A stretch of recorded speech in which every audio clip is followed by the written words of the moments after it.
Следующий хадис. От Абу Хурейра, пророк, алейхиссалату вассалам, который сказал: «Иза атаса ахадукум, фалякуль альхамдулилля, валякуль лаху ахуху, ярхамукаллах. Фаиза каля лаху ярхамукаллах, фалякуль лаху ядикумуллах, ва юслих балакум». Если кто-то из вас чихнет, то пусть скажет альхамдулилля, вся хвала Аллаху. И пусть скажет ему его брат: ярхамукаллах, да смеются над тобой Аллах. А если он скажет ему ярхамукаллах, то пусть он скажет: яхдикумуллах ва юслих балакум, да наставит вас Аллах и исправит ваше положение. Хадис, который передал Бухари.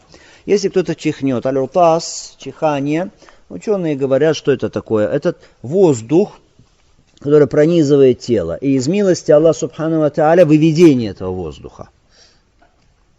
Это милость Аллаха субхану ва тааля, что выводится этот воздух, поэтому человек восхваляет Аллаха субхану ва тааля. Кроме того, почему еще восхваляет? Потому что раз человек чихает, чихание это, если, конечно, он не простужен, это указание на активность человека, на бодрость его, в отличие от зевоты. Когда человек зевает, это указывает на вялость, а чихание указывает, наоборот, на бодрость. Поэтому человек восхваляет Аллаха субхану ва тааля. Во-первых, выводится, что вот этот воздух, который вредит человеку. Во-вторых, что? Бодрость. Это признак бодрости. Поэтому человек говорит: альхамдулилля. Вся хвала Аллаху. Аль-хамд. Что такое аль-хамд? Аль-хамд это описание кого-то совершенством, с любовью и возвеличиванием. Даже если один раз. Это хвала. То есть один раз описал каким-то качеством совершенства кого-то с любовью и возвеличиванием, это будет аль-хамд. Хорошо. Если много раз описывает постоянно вот так совершенством, еще раз, это уже будет сана, это будет восхваление, сана. На это указывает хадис пророка, алейхиссалату вассалям. Аллах субхану тааля говорит: «Касамту саля бейни ва бейни абдин исфейн». Я поделил намаз на 2,5 между мной и моим рабом. Или еще Расуль Фатиха. Когда раб говорит: «Альхамдулилляхи раббил алямин», вся хвала принадлежит Аллаху, Аллах говорит: «Хамидани абди». Хамидани. Сделал хамд. Похвалил меня мой раб. «Ва иза каля ар-рахмани рахима», когда скажет ар-рахмани рахим, милостью являющую милость, Аллах говорит: «Асна алейя абди». Смотрите, уже сказано сана. «Асна алейя абди». Восхвалил меня мой раб. Аллах субхану ва тааля здесь провел разницу между хамд и между сана. Хорошо? Когда он первый раз сказал, Аллах субхану ва тааля назвал это как хамд. Второй раз как сана. А если хвалит кого-то без любви и без возвеличивания, просто чтобы какую-то выгоду поиметь, например, или боясь чего-то со стороны человека, желая разжалобить его, поэтому хвалит, это называется хамд? Нет, это уже называется мадх по-арабски. Смотрите, арабский язык на его глубину. Одинаковые буквы. Хамида мадаха. 3 буквы одинаковые здесь. Хамим даль, да, и там то же самое. Но меняется порядок и как меняется смысл. Мадх – это когда хвалит, но без любви и без возвеличивания в сердце, а просто как? Из-за какой-то выгоды или из-за страха. Это мадаха. А хамида, когда с любовью и возвеличиванием. Это отличие от хамда. Альхамдулилля. Вся хвала лилля. Аллаху. Вот это лям, ли. Лилля. Эта частица указывает на какой смысл? На смысл, что Аллах заслуживает всей похвалы, или на смысл, что Аллаху принадлежит вся хвала. И на то, и на это на самом деле. Хорошо? То есть абсолютная, совершенная хвала, хамд, заслуживает ее только Аллах субхану ва тааля. И абсолютно совершенная хвала, она принадлежит только Аллаху субхану ва тааля. Поэтому оба смысла, и истихкак, и ихтисас, для лям здесь, для частицы ли, они что? Подходят. Пусть скажет ему его брат: да смеются над тобой Аллах. Кто брат? Кто брат? Мусульманин. Значит, чихающий здесь речь о таком, о мусульманине. Хорошо. Итак, если мусульманин чихнул, сказал альхамдулилля, пусть скажет ему его брат: ярхамукаллах. Ярхамукаллах буквально, если перевести, смилуется над тобой Аллах. То есть предложение повествовательное, хабар. Но в значении чего? В значении талаб, то есть в значении дуа. То есть да смилуется над тобой Аллах. Как бы человек говорит: Аллахумма архамху, о Аллах, помилуй его. Ярхамукаллах, то есть просит человек, для этого человека милость от Аллаха. Что такое рахма? Милость, чтобы было приобретение этим человеком того, что он хочет, желанного, и отведение от него нежеланного. Вот что такое рахма. Если рахма упоминается вместе со словом магфира, прощение, тогда прощение указывает на отведение от человека нежелаемого, да?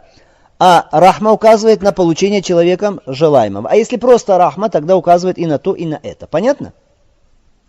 А если он скажет ему ярхамукалла фальякуль лаху, то пусть ему скажет кто? Чихнувший, яхдикумулла ва юслих балакум, да наставит вас Аллах и исправит ваше положение. Опять это предложение повествовательное. Яхдикумулла, наставляет вас Аллах и исправляет ваше положение. Буквально так. Но в значении да, наставит вас Аллах и да исправит ваше положение. Да наставит хидая. Просьба о хидая для этого человека. Хидая, оба вида хидая. Оба вида прямого руководства, наставления на верный путь. Как в виде указания на истину, разъяснения истины, так в виде тауфика, то есть наставления сердца человека. Оба вида хидая просим для этого человека от Аллаха субхану ва тааля, ва юслих балакум, и исправит ваше положение. Все ваши дела, включающие дела мирские, дела, касающиеся вечного мира, религии, все пусть исправит Аллах субхану ва тааля и приведет в наилучшее положение. Смотрите, здесь ответ мольбой на мольбу, но этот ответ он еще лучше, чем та мольба, которую сделали за него. Хорошо, молитву, которую сделали за него, это лучше. Хорошо? Ответ лучшим. Какие выводы из этого хадиса? Ну, во-первых, установленность хамда, то есть восхваление Аллаха, альхамдулилля, для чихнувшего. То есть тот, кто чихнул, для него установлено в шариате сказать альхамдулилля, восхвалить Аллах субхану ва тааля. Сказано фальякуль, пусть скажет. Это частица приказа, лямуль амр. Означает ли это, что восхвалить Аллаха, если ты чихнул, это ваджиб или это желательно, сунна? Большинство ученых говорят, что это желательно. То есть не ваджиб, а желательно. Некоторые ученые говорят, нет, обязательно. Потому что, во-первых, частица приказательная здесь. Фальякуль, пусть скажет. Во-вторых, это восхваление в ответ на милость Аллаха субхану ва тааля. Человек получил милость от Аллаха, ни'ма, в виде чихания, и он восхваляет Аллаха субхану ва тааля. Кроме того, если он не скажет альхамдулилля, он наказывается чем? Лишением дуа за него. Ему не скажут ярхамукаллах, а лишение чего-то бывает, лишение милости бывает только за оставление ваджиба. Поэтому они говорят, сказать альхамдулилля это обязательно.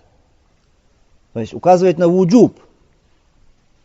То есть это мнение о том, что сказать альхамдулилля ваджиб, это очень сильное мнение. Те, которые говорят, что не ваджиб, а желательно, они говорят, что это слова пророка, алейхиссалату вассалям. «Изаата сахадукум ва хамидаллах фашамиту». Если кто-то из вас чихнул и восхвалил Аллаха, тогда произнесите ташмид. То есть как бы указывается на то, что если чихнул и восхвалил, то есть, а может и не восхвалить. Как бы в этом хадисе есть какое-то указание, что может быть не обязательно. Другой вывод из этого хадиса. Чихание это из милости Аллаха субхану ва тааля. Поэтому установлено восхваление Аллаха за это. Так же, как установлено восхваление за еду. Пророк, алейхиссалату вассалям, говорит, Аллах доволен рабом, когда он примет пищу и восхвалит Аллаха. Выпьет питье и восхвалит Аллаха. Чихание наподобие этого. Поэтому за милость восхваляет человек Аллах субхану ва тааля. Отрыжка. Входит ли она в это число? То есть, если человек, например, произвел отрыжку, нужно ли ему тоже сказать альхамдулилля или нет? Отрыжка это тоже выход воздуха, только через другие уже пути. Но есть ли хамд за это? То есть сказать альхамдулилля надо или нет? Сунна, желательно или ваджиб? Нет. Нет почему? Потому что пророк, алейхиссалату вассалям, его времена была у людей отрыжка, конечно была. Но восхваляли или нет? Говорил пророк саллаллаху алейхи ва саллям альхамдулилля? Или сподвижников учил говорить альхамдулилля? Нет. У нас есть важное шариатское правило, внимательно. Все, причина для чего существовала во времена пророка, алейхиссалату вассалям, и если при этом пророк, алейхиссалату вассалям, этого не делал, нужно также не делать. Это называется сунна таркия, то есть сунна оставления. Если причина для чего-то была во времена пророка, алейхиссалату вассалям, была у людей отрыжка, конечно, была. Хорошо. Возможность была, восхвалить Аллаха субхану ва тааля была. Но делал это пророк саллаллаху алейхи ва саллям или сподвижников учил делать это? Нет. Значит, сунна это оставить. Другое дело, конечно, если человек, например, испытывал какую-то проблему, то есть он не получалось у него отрыжка, например, и скапливались газы в желудке, и он мучился там долгое время, и наконец получилось, он освободился от этих мучений. Просто за освобождение от мучений он восхвалил Аллах Субхану ва Тааля, это другое дело. Но мы сейчас говорим о чем? О постоянном произнесении «Альхамду лилля» после отрыжки, это, конечно, не установлено. Другой вот из этого хадиса, что не мусульманин, внимательно, не мусульманин не установлен для него ташмит. Потому что сказано «фалеку ляваху», пусть скажет ему его брат. То есть, если иудей или христианин чихнул и сказал «Альхамду лилля», говорится ему «Ярхамук Аллах»? Нет. Это касается мусульман. Поэтому передано, в хадисе Шейх Альбани назвал этот хадис достоверным, от Абу Бурда, что иудеи, они специально чихали возле пророка, алейхиссалату вассалам, надеясь на то, что пророк, алейхиссалату вассалам, скажет им «Ярхамукумуллах», да смилуется над вами Аллах. Пророк, алейхиссалату вассалам, говорил им «Яхдикумуллах, если валь», да наставит вас Аллах, исправит ваше положение. Поэтому, если так кафир чихнул и сказал «Альхамду лилля», мы не говорим ему «Ярхамук Аллах», потому что дуа о милости для них запрещено. Мы говорим «Яхдикумуллах», да наставит вас Аллах.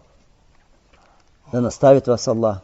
А другой из этого хадиса, что если человек услышал, как кто-то восхвалил Аллаха, сказал «Альхамду лилля», то ему обязательно сказать, что «Ярхамук Аллах». Вопрос, это кифая или айн, фарду кифая или фард айн. То есть все услышавшие должны сказать «Ярхамук Аллах» ему, если он сказал «Альхамду лилля», или если кто-то скажет «достаточно». Есть разногласия среди ученых, но Аллаху та'аля алям, правильно, что все должны. Все должны. Это фард айн, потому что есть у нас хадис пророка, алейхиссалату вассалям, который передан у Термизи, где сказано «каждый, кто услышал, пусть скажет». Хорошо? Другой из этого хадиса, что чихнувший отвечает «Яхдикумуллаху истихбалякум», а можно ограничиться и сказать «Яхдикумуллах» только. Хадис указан на то, как бы, да, это захир хадис, очевидный смысл, что обязательно два слова, сказать «Яхдикумуллах» и «Юслихбалякум» в этом хадисе. В этом хадисе конкретно ничего не сказано о том, что должен делать чихнувший, как себя вести. Но есть другие хадисы, которые указывают на норму чихания. На то, что когда человек чихает, ему нужно прикрываться рукой или прикрываться одеждой. Как это передано в хадисе от Абу Хурайры, ради Аллаху та'аля ан. Сказано, что пророк, алейхиссалату вассалам, когда он чихал, то он клал на свой рот руку, то есть закрывал рот рукой или одеждой. Поэтому, когда человек чихает, он должен закрывать либо рукой, либо одеждой. Тем более, когда что-то он боится, что что-то вылетит у него изо рта при этом, будет неприятно окружающим, поэтому нужно закрывать. Смотрите, сунна пророка, алейхиссалату вассалам, сколько веков назад, это одно из доказательств, что это посланник от Всевышнего Аллаха. Эти нормы нравственности, эти нормы поведения, что касается западного общества, то они дошли до этого сравнительно недавно. Хорошо? Когда поняли, что там бактерии, когда и то и сё, тогда закрываться надо, тогда маски надо одевать и все, или одеждой прикрываться, хорошо? Пророк, алейхиссалату вассалам, учил этому нас сколько лет назад.